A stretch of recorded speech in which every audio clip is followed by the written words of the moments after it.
नमस्कार जी। हम door to door जा रहे हैं जी, और हमें जनता का बहुत ही अच्छा समर्थन मिल रहा है, बहुत अच्छा सहयोग मिल रहा है। हाँ जी। क्या कुछ कहा जा रहा है जनता की तरफ से, क्या कुछ उन लोगों की समस्याएं हैं? समस्याएं जी ऐसे है, सीवर की समस्या मेन है, और पीने के पानी की समस्या, गलियां कच्ची हैं, गलियों में लाइटें नहीं हैं, अंधेरा रहता है, रात को दिक्कत होती है बहन बेटियों को निकलने में। हाँ जी। वार्डवासी अगर मुझे मौका देते हैं जी तो इन गलियों को पक्का कराएंगे और सीवर की व्यवस्था करवाएंगे जी। आपके साथ काफ़ी जो जनता का अच्छा खासा समूह भी है, जुटा हुआ है, तो क्या कुछ कहना चाहोगे खासकर इनके लिए भी? इतना प्यार मिल रहा है वार्डवासियों के प्रेम और सहयोग से ही हम आगे बढ़े, हम खड़े हुए हैं, तो इनका सहयोग और प्रेम बहुत अच्छा है जी। क्या लगता है आपका सोच कहीं ना कहीं हो पाएगा? बिल्कुल जी, पूरी उम्मीद है जी। जी क्या? हाँ नमस्ते, मैं सिरसा से वार्ड नंबर 9 से बहन रीटा के साथ संयोग दे रहे हैं। हमने बहुत सारे सरदारों को और बहुत सारे लोगों को हमने जिताया है, लेकिन अब हम अपने पक्ष में बहन रीटा को नियुक्त किया है कि हम लोगों की ये सपोर्ट करेंगे, जो हमारे रुके हुए काम है उन कामों को ये पूरा करेंगे। हमें विश्वास है बहन रीटा पर, इसलिए हम इनका समर्थन दे रहे हैं। क्या कुछ काम है? काम मैम जैसे गरीब विधवा औरतों को सहूलियत नहीं, राशन कार्ड वगैरह, और अनाथ बच्चों के लिए कोई सुविधा, ये जीतेंगे तो तभी हमें सहूलियत होगी। और क्या कुछ समस्याएं हैं आप लोगों के वार्ड की? और हमारे वार्ड की जो एमसीओ ने नहीं किया, जो पिछले 10 सालों से ये गलियां, ये सीवरेज वगैरह और बहुत सारा मतलब ऐसा है काम रुके पड़े हैं, जो कमेटी में जाते हैं हम लोगों को कोई पूछता नहीं है, बिना पैसे के हमारी कोई सुनवाई नहीं होती। हम अपनी तरफ से कोई दृश्य खड़ा करेंगे जो हमारी सपोर्ट में हेल्प कर सके। क्या वजह है कि रीटा रानी पर ही इतना विश्वास आप लोगों का? क्योंकि देखिए आज तक सरदारों के पास, जिम्मेदारों के पास हम गए, किसी ने हमारी सपोर्ट नहीं की। जो गरीब बहन भाई खड़ा तो वो गरीब की जरूर सुनता है, यही मेरा कहना है। सबको नमस्ते जी। क्या कुछ कहना चाहोगे रीटा रानी के लिए?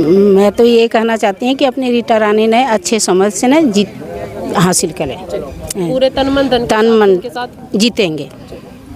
जब तक सूरज चांद रहेगा रीटा रानी का नाम रहेगा। क्या कुछ कहना चाहोगे रीटा रानी के लिए चुनावी मैदान के अंदर आए? बहुत अच्छा है जी, बहुत अच्छा काम कर रहे हैं। आप लोगों का कितना सपोर्ट है इनको? बहुत है सपोर्ट जी, बहुत, पूरा जनता को खड़ा पकड़ा है।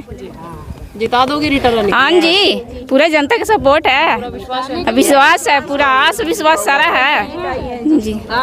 जी सर, क्या कुछ कहना चाहोगे? नमस्कार बहन जी, मैं तमाम वार्ड नंबर 9 से सभी साथियों से निवेदन करना चाहूँगा कि मेरे धर्मपत्नी आपकी सेवा के लिए आपके वार्ड में एमसी के उम्मीदवार तौर पे खड़ी हुई हैं, जिनका चुनाव निशान उगता सूरज है।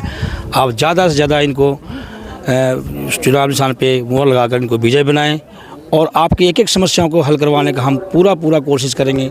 जितनी तरह की समस्याएं हैं उस सभी को हल करना कोशिश करेंगे।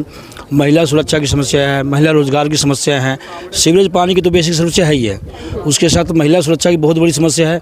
उनके रोजगार का, जो हमारी बेटियाँ पढ़ी लिखी हैं उनके लिए कोई सुविधा नहीं है, ना बढ़िया कोई कंप्यूटर सेंटर है, ना इनको सिलाई सेंटर वगैरह है, मतलब इस तरह की कई और चीज़ें, बेसिक सुविधाएँ भी नहीं मिली हैं। तो मैं इन सभी मुद्दों पे काम करूंगा और इनके वार्डवासी को कदम से कदम मिलाकर चलूंगा, हर समस्या के निदान करने की कोशिश करूंगा। सर, आपकी पत्नी के सामने ही राष्ट्रीय पार्टियां हैं, भाजपा जनता पार्टी की बात की जाए, कांग्रेस पार्टी है, बड़े बड़े नेता आ रहे हैं, कल की बात की जाए कल सीएम नायब सैनी है, वो भी सिरसा के अंदर दौरा करेंगे, तो ऐसे में किस तरह से देख पा रहे हैं कि रीटा रानी है जीत पाएंगे कहीं ना कहीं? देखिए मैम, हमारी मिशी हैं, पढ़ी लिखी शिक्षित हैं, उनको पूरा ज़मीनी स्तर का ज्ञान है, एक एक वार्डवासियों की प्रॉब्लम को उनको ज्ञान है, क्योंकि सबसे जुड़े हुए हैं। ये नहीं है कि ये भी ज़मीनी ऊपर की कहीं बाहर की दुनिया में रहते हैं, ऐसा नहीं, इसी दुनिया में रहते हैं हम। हमें हर वार्डवासियों, जैसे आप यहाँ देख रहे हो, यहाँ की समस्या होगी, जंडी वाली गली की होगी, फ्रांस कॉलोनी की समस्या देख लो, सीवरेज की ब्लॉकेज की, संदन गलियाँ नहीं बनी है, सब नॉलेज है, और इसीलिए ये खड़ी हुई है इनकी सेवा के लिए, और पूरे जन समर्थन मिल रहा है। आप जैसा कि आपने नेशनल पार्टी की बात करी, तो नेशनल पार्टी के इसमें तो काम ही नहीं है।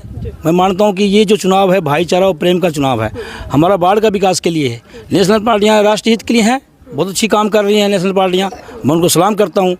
और हमारे जो मुख्यमंत्री माननीय नायब सिंह सैनी हैं, उनके कार्यकाल का तो मैं खुद बहुत बड़ा फैन हूँ। जब से उन्होंने कमान संभाला है, एक एक वर्ग को साथ लेकर चला है। अगर वो एमसी के लिए आ रही है तो उनको भी पता होगा भी एक अच्छा पढ़ा लिखा शिक्षित उम्मीदवार वार्ड नंबर 9 से उनकी सेवा में हैं, तो मैं तो कहूँगा कि हमारे सपोर्ट में भी समर्थन करें।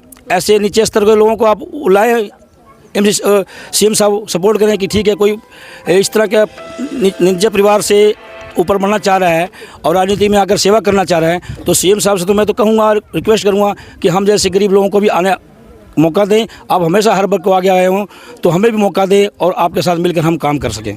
बहन जी, हम लोग तन मन और धन दोनों से साथ हैं। बाकी जो इतने पार्टी हैं पैसे वाले हैं, और हमारा जो बहन रीता रानी है, जैसे हम लोग मजदूर हैं, इस वर्ग के आदमी हैं, तो हम लोग ये विचार किए जितने आदमी घूम रहे हैं कि एक वोट भी देंगे, 1100 रुपये भी देंगे।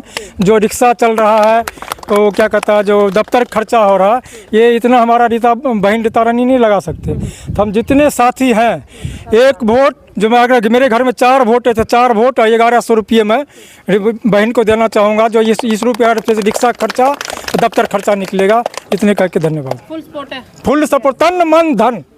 अब इससे ज़्यादा क्या कहें बहन जी। जी सर, क्या कुछ कहना चाहोगे? सभी वार्डवासियों को नमस्कार। आप लोग देखो यहाँ की गलियाँ, सड़कें, मैडम आप गलियाँ दिखाना, सारी गलियाँ, मकान इतने ख़राब हो रखे, कभी कोई सुनवाई नहीं होती। कई सालों से 15-20 साल 30 साल हो गए, ना सड़कें बनी ना गलियाँ बनी। बड़े नेता आते हैं, जीत के फिर कभी मिलते नहीं। इसलिए सभी वार्डवासियों से विनती है कि बहन रीता रानी को ज़्यादा से ज़्यादा उगता सूरज के बटन पे मुहर लगा के विजयी बनाएं। धन्यवाद। कितने समय से आप लोग इसी सिरसा के अंदर रह रहे हो? मैडम हम लगभग 40 सालों से रह रहे हैं। 40 सालों से रह रहे हैं। कोई बहुत बुरा हाल है, ना साइन होते हैं, ना कोई सुनता है, ना किसी के अगर पेंशन भी लगवानी है, बनवानी है, या क्या कहते लेबर कार्ड ही बनवाना, उसके लिए पेमेंट देनी पड़ती है, रिश्वत देनी पड़ती है, उसके बाद सुनवाई भी नहीं होती। 7 साल के बाद इलेक्शन होता है, आपके पास बड़े बड़े नेता भी आते हैं, मीठी गोलियां भी देने आते हैं। बहुत गोलियां देते हैं, गोलियां देते थे, चूसते रहो, फिर 5 साल दिखाई नहीं देंगे। अगर आप जा देंगे उनके साइन या कोई काम करो तो गेट बंद कर देंगे, कहेंगे सर ही नहीं है। उसके बाद जब फिर इलेक्शन आएगा, हम ये करवा देंगे, वो करवा देंगे, गलियाँ बनवा देंगे, ये करवा देंगे।